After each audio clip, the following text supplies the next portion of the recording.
So, ayan guys, for today's video, tayo ay merong iti-taste test. At first time ko itong gagawin. Alam nyo ba guys kung ano to? Ayan. Ito yung madalas natin kinakain na kaki.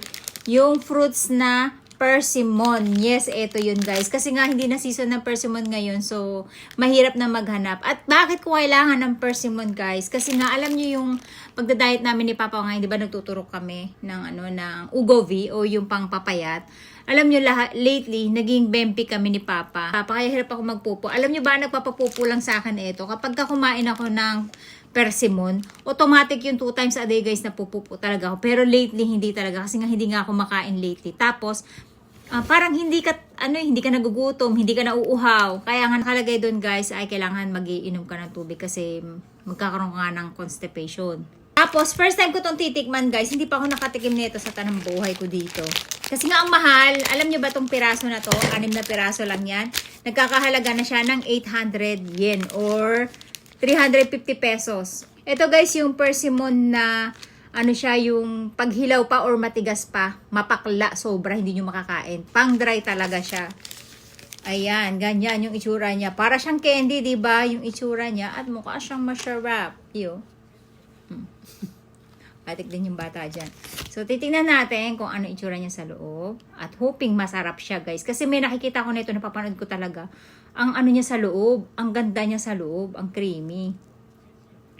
So, ayan. Dozo. Para siyang guys. Para siyang dried candy. Ayan. Ganyan yung itsura niya.